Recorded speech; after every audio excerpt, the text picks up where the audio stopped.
Have you ever felt that someone around you is draining your energy, but you can't explain why? Or left a conversation feeling exhausted, as if something invisible had trapped you in a snare? What if I told you that there are people, not out of malice, but due to a deep internal conflict, who may be imprisoning you in toxic bonds without you even realizing it? Today, you are going to discover the 6 dangerous types of people Carl Jung identified, figures who are not villains, but are at war with their own shadow and can destroy your emotional peace. Get ready, because this knowledge may forever change the way you relate to others and how you protect your soul. If topics like psychology, philosophy, and the darkness of the human soul interest you, subscribe to the channel now. Have you ever had that strange feeling after talking to someone, like you lost a piece of your energy, even though the person didn't raise their voice or do anything aggressive? That is the power of the unconscious manipulator, an enemy who doesn't show up with scandals or explicit accusations, but who operates in the shadows of the mind, using silence, apparent fragility, and subtlety to colonize your emotional world. Carl Jung was one of the few who realized that the real danger is often not explicit malice, but internal blindness that traps these people in their own deep conflicts, making them involuntary agents of emotional destruction. The unconscious manipulator does not act with a clear intention to harm. They do not see themselves as villains, but as victims of themselves. They are at war with their shadow, that hidden part of the psyche where unresolved traumas, repressed fears, and unaddressed pains are stored. Instead of owning this inner darkness, they project it onto others. And this projection works like a silent possession. You stop being a real person and become a mirror where they throw their pain, conflicts, and insecurities. It is as if you became the stage for a play they do not know how to perform, but need you to act in. This projection creates a devastating effect. The unconscious manipulator throws their frustrations, their guilt, and their resentments at you, and, in the process, turns the narrative against those around them. If they are sad, you are the one who disappointed them. If they explode in anger, you are the one to blame. If they feel betrayed, you become the traitor. Slowly, without realizing it, you begin to doubt yourself, to question your own sensitivity, your words, and even your intentions. What seemed like an ordinary relationship becomes a psychological minefield, where each gesture of yours can be used as a weapon against you. Carl Jung warned that this dynamic is a form of psychic blindness, an invisible prison that traps both the manipulator and the victim. For those caught in this cycle, the other is not a real person, but a symbol, a receptacle for what they do not want or cannot face within themselves. This prison is not physical, but psychic and emotional, and it is fueled by the victim's excessive empathy, who often unknowingly becomes a hostage to the manipulator's unconscious game. The cruelest thing about this invisible enemy is that they do not need to use force or violence to dominate. Their main weapon is the heavy silence, the guilt-laden look, and the constant emotional drain imposed on those nearby. They do not need to shout to make you feel guilty, just a silence that echoes like a sentence, the lack of response that suffocates, the withdrawal that hurts. Little by little, their presence seems to suck away joy, spontaneity, and even your right to exist as you truly are. You may try to talk, seek understanding, or even help, but often what you encounter are psychic monologues disguised as listening. The unconscious manipulator does not want to be saved because they are not ready to face their own abyss. The problem was never the absence of help, but the refusal to look inward. While you try to save someone drowning in their own pain, you end up drowning with them, forgetting who you really are. To break free from this symbolic prison, Jung points to a fundamental path consciousness. You must constantly ask yourself, is this emotion mine? Is this guilt legitimate, or was it projected? Returning to the other, what is not yours, is an act of courage and liberation. It is understanding that no one can carry another's shadow, and that true healing only begins when each person faces their own inner demons. In the end, the unconscious manipulator is a victim at war with themselves, and the only way out for both is through the light of consciousness. Recognizing this profile and its effects is not an act of judgment, but a vital step in reclaiming your psychic sovereignty to stop being an imprisoned symbol and become the subject of your own life once again. This is the first battle you must fight to protect your soul and reclaim your emotional freedom.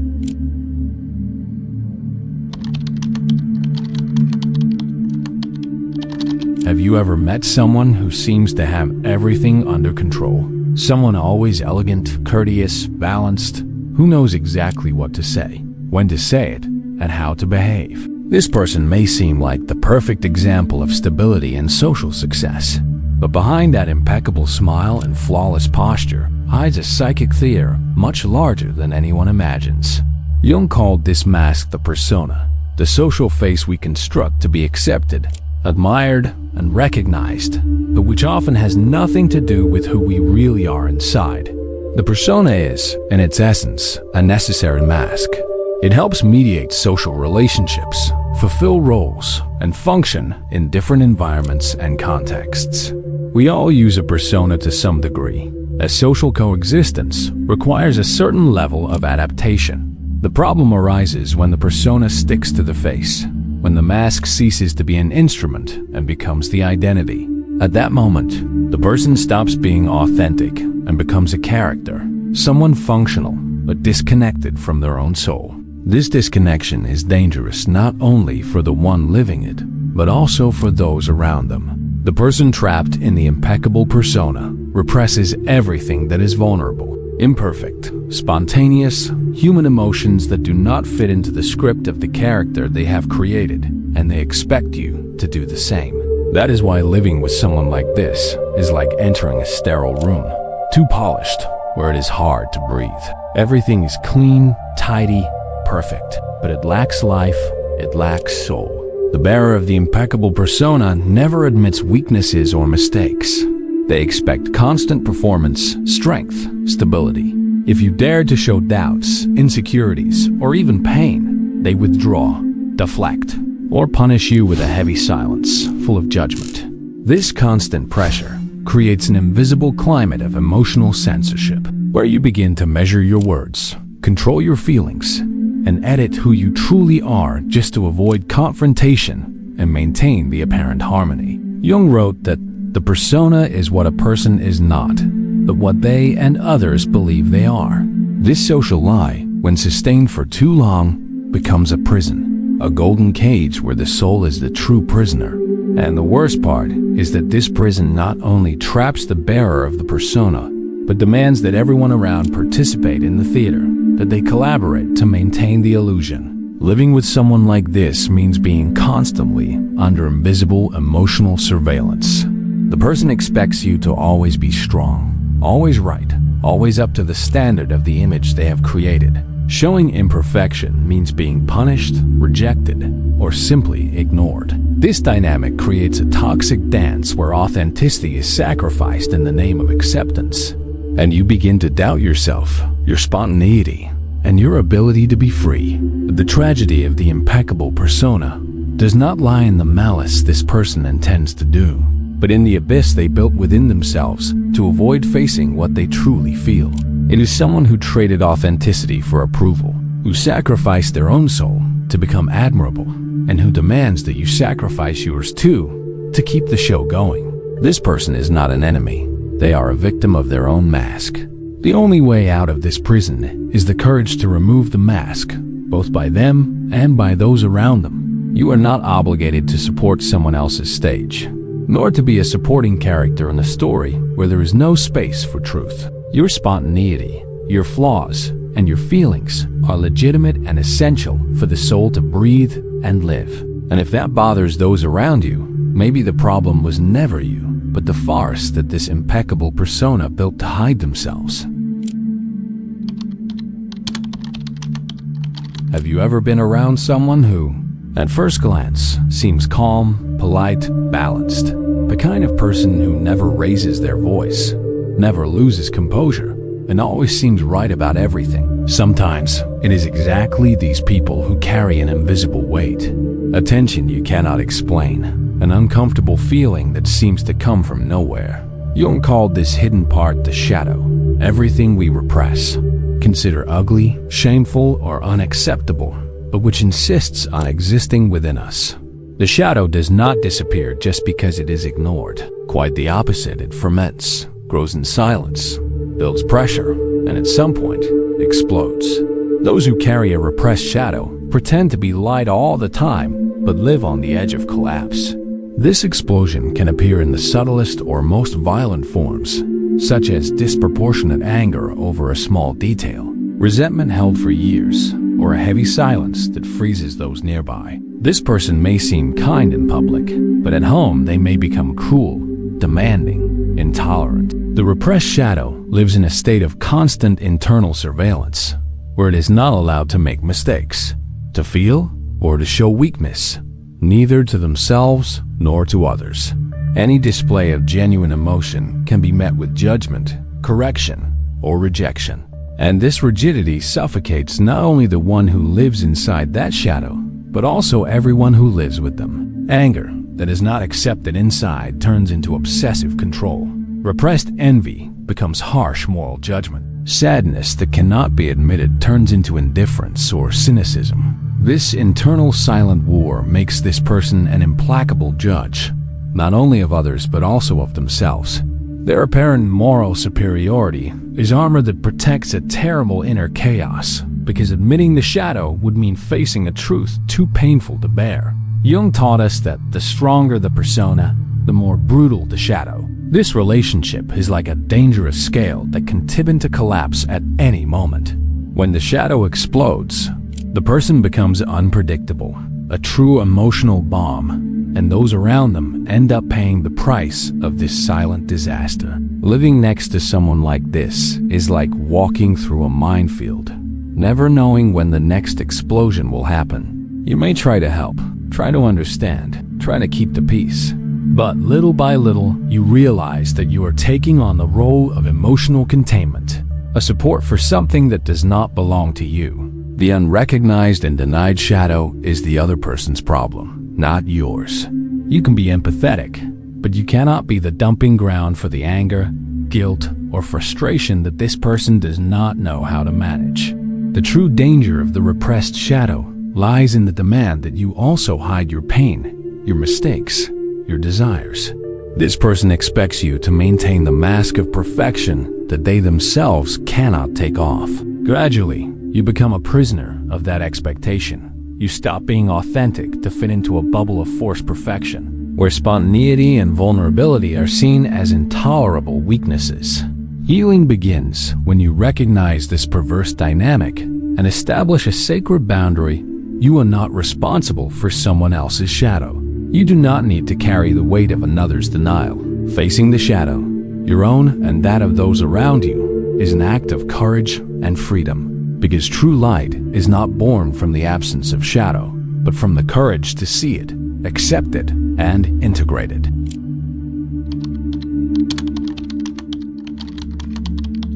The psychic vampire does not arrive as a declared enemy, shouting their intentions or directly threatening your peace.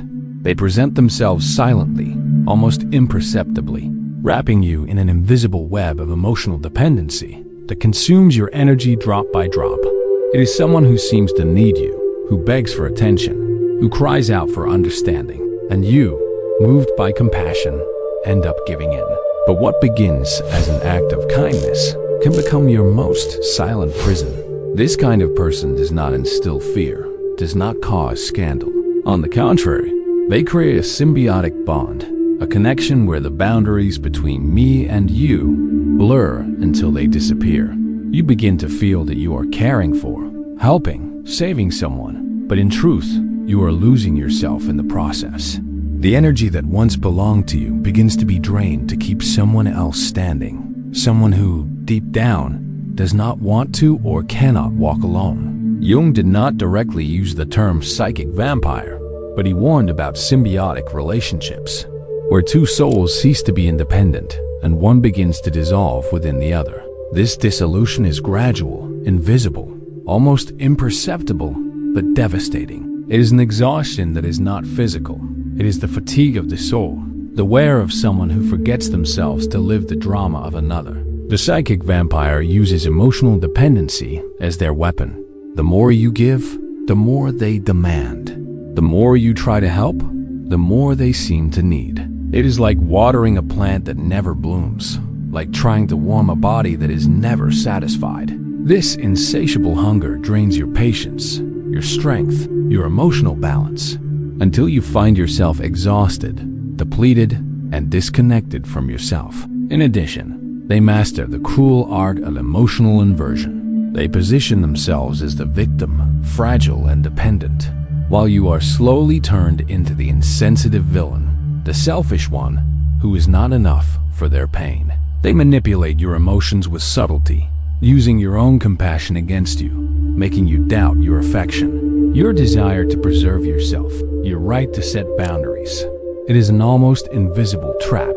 You begin to feel guilty for wanting distance, for seeking silence, for needing your own space. What should have been a supportive relationship turns into a psychic prison, where your soul is slowly drained while you try to keep the other alive, strong, whole, even if it costs your own integrity. Jung reminds us that when a symbiotic relationship is established, the boundary between egos disappears. You no longer know where the other ends and where you begin. This fusion is the perfect recipe for emotional exhaustion, the wearing down of the soul.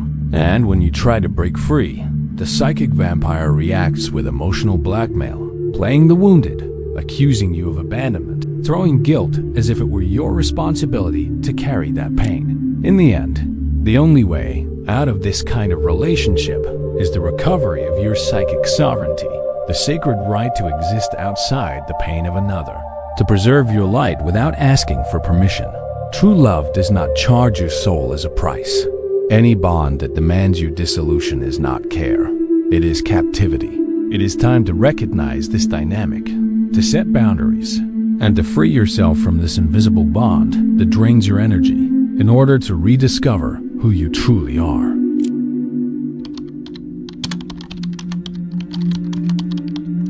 The unconscious narcissist is not that obvious villain shining in spotlights and seeking applause.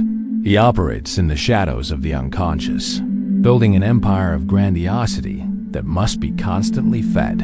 And for that, he uses one of the most powerful and dangerous psychological mechanisms: projection. He does not see his own flaws, fears, or vulnerabilities.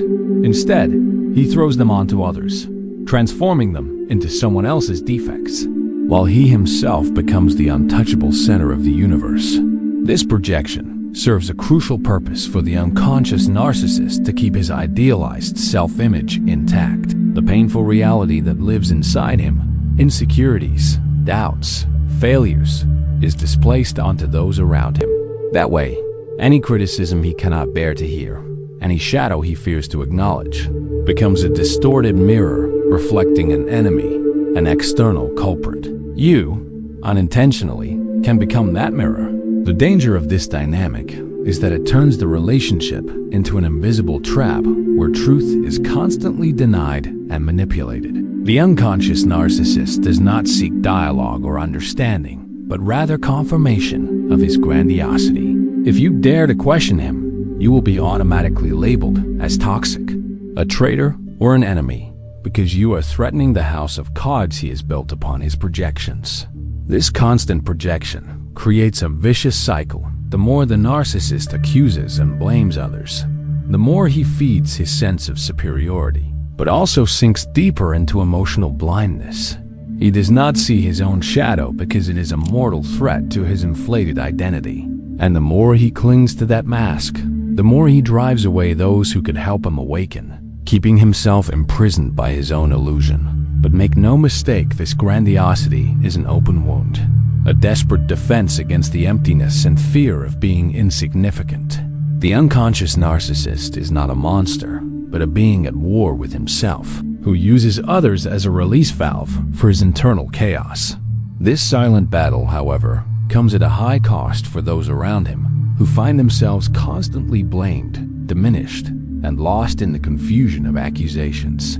Living with an unconscious narcissist is a challenge to one's own identity, as you risk being swallowed by the projection and losing sight of who you really are. You begin to doubt your feelings, censor yourself, and get lost in the attempt to please or avoid confrontation. The sensation of walking on eggshells becomes routine, and authenticity disappears, buried under the fear of invisible attack. On the other hand, understanding this dynamic offers a powerful key to freedom. When you recognize projection for what it is, not a truth about you, but a reflection of the other's pain and blindness, you can begin to detach from this emotional game. You regain your psychic autonomy, your right to exist outside the narcissist's distorted mirror. Deep down, the unconscious narcissist will only begin to heal when he dares to look at his own shadow, to abandon the illusory grandiosity, and to take responsibility for his own demons. Until then, it is up to you to decide whether to remain a hostage of this projection or to break free, rebuilding your identity away from accusations that are not yours. Because, as Jung said, freedom begins when we become aware of what imprisons us, and that includes the invisible bonds the narcissist creates to sustain his illusory kingdom. The emotional dependent is a soul that never seems to be complete on its own. They carry an internal void so deep that they try to fill it by force, and the most common method is by draining the autonomy of others. It is not a matter of conscious malice, but of a desperate and unconscious need to feel safe, validated, existing through the reflection of others. They do not know where they end and where you begin, and this confusion creates an invisible bond that slowly corrodes your freedom. This dependency manifests as a constant demand for attention, approval, and protection. At first, it might even seem like affection, care, or an innocent request for company. But gradually, this demand becomes an invisible prison. You feel like you cannot breathe, decide, or exist without them needing to be there, always present, always needing. Your life begins to revolve around the other, who gradually takes up all the space. The emotional dependent cannot bear the idea of solitude, because for them, solitude is synonymous with the internal void they desperately try to avoid. This causes them to cling with tooth and nail to anyone who offers a trace of attention or affection, even if it comes at the cost of the emotional health of both. Their insecurity is a bottomless pit, and you find yourself being pulled into it, using up your own energy to keep balance. But this dynamic is cruel. While they gain strength through your sacrifice, you grow weaker. Autonomy, which is the foundation of identity and growth, becomes an impossible luxury. You begin to lose your boundaries, your desires, and your space, all to avoid conflict, rejection, or abandonment. Empathy turns into an emotional prison, and the relationship becomes a ground where power is unbalanced and silently abusive. Jung said that the unconscious uses these symbolic bonds to maintain its patterns, even if they are destructive. The emotional dependent is trapped in a prison they do not even recognize, and you become, unintentionally, a partner in that chain. What seemed like a bond of affection becomes a tight knot that suffocates spontaneity and the freedom of both. And the worst part is that dependence does not satisfy. It only feeds more emptiness. Living with someone like this demands a delicate balance between compassion and self-protection. You may want to help, to be a light and support, but you cannot give up your own integrity. It is essential to understand that the healing of the dependent only begins when they learn to walk alone, when they reclaim their own autonomy instead of seeking it in others.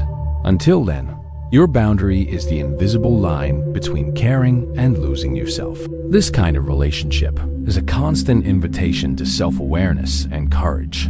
You must ask yourself, what is mine? What belongs to the other? Where does my responsibility end and theirs begin? Only with that clarity is it possible to set boundaries that protect your soul without becoming insensitive or indifferent. It is a challenge, but it is the only way to prevent the silent erosion of your identity. In the end, the emotional dependent will only find fulfillment when they dare to look within, face their void, and take responsibility for their own life. And you, who live with them, do not need to carry that burden. Jung reminds us that freedom is the achievement of consciousness over what imprisons us, and no bond should cost your autonomy. Recognize it, protect yourself, and above all, preserve your own light. Which of these 6 psychological profiles have you encountered most in your life, and how did it affect you? Leave your answer here in the comments. You survived this deep dive into the shadows of the human psyche. Now it is time to transform this knowledge into power. Recognizing the 6 dangerous people Jung revealed is not an invitation to fear, but to awakening. Because true freedom begins when we understand the invisible chains that bind us and choose to break them, returning to each their own responsibility over their shadow. If this video brought light to your eyes, your mind, and your soul, subscribe to the channel now. Here you will find a space to grow, to break free, and to rebuild. Leave your comment sharing which of these profiles you have faced or recognized in yourself. This conversation might be the first step toward your deep transformation. And get ready, because in the next video, we will uncover a hidden secret that everyone carries. A key to understanding yourself and the world in a way no one ever told you. Do not click unless you are ready to face the raw and naked truth about who you really are. You are going to have to risk the click. So which one will you choose? See you in the dark. Until then.